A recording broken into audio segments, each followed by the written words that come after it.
Kuna methali ya Kiafrika inasema, usile chakula cha kesho leo, maisha si siku moja. Lakini je, unajua kwa nini hii ni hekima kuu? Na inahusianaje na maana ya maisha yako? Leo, tutachambua kwa nini kula chakula cha kesho ni hatari kwa maisha yako ya leo, jinsi ya kuishi kwa mpango na uelewa wa maana ya uzima wako, ushirikiano kati ya kuwa na mipango na kufurahia maisha.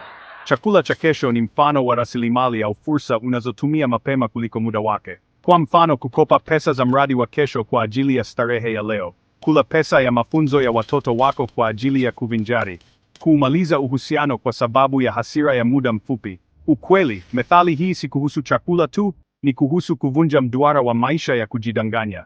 Maisha yako yana maana kwa jinsi unavyoweza kuwa mwangalifu kwa yale ulionayo: rasilimali, muda, mahusiano, kuishi kwa mipango bila kujifungia kwenye hofu ya kesho, kuacha urithi wa furaha, hekima na mifano kwa watu wa nyuma yako.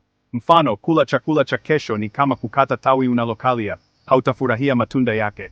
Fanya bajeti ya kila kitu, gawa pesa zako leo, kesho na mradi wa baadaye. Jenga tabia ya kusubiri, usinunue kwa mkopo kile unachoweza kusubiri hadi utakapokuwa na uwezo. Zingatia mahusiano, usiharibu urafiki kwa kukimbilia maneno ya hasira. Subiri, fikiria, kisha zungumza. Ushauri: chakula cha leo kiwe cha kutosha, cha kesho kiwe cha tumaini. Maisha sio kuhusu kuishi kwa hofu ya kesho wala kujipaka mafuta kwa starehe za leo. Ni kuhusu kufanya kazi kwa bidii ili uweze kujenga misingi. Kufurahia kila hatua unayochukua kwa kukumbuka kuwa wakati ni mdogo. Kuwa na mazoea ya kuwapa wengine kama ulivyopewa na Mungu mazingira. Mfano, kula chakula chako cha leo kwa shukrani, ujenge chakula cha kesho kwa hekima. Usiishi kwa kukimbiza maisha yako. Anza leo kwa kuwa na shukrani kwa yale ulionayo. Kupanga vizuri kwa yale unayotaka. Kujifunza kusubiri na kuvumilia. Share video hii kwa mtu ambaye anahitaji kusikia ujumbe huu. Subscribe kwa mafunzo zaidi ya kuishi kwa hekima. Soma The Richest Man in Babylon kujifunza kuhusu kuhifadhi na kukua.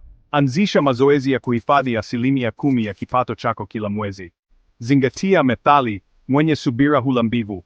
Maisha si kuhusu kula yote leo, ni kuhusu kula leo, kupanda kesho na kuvuna baadaye.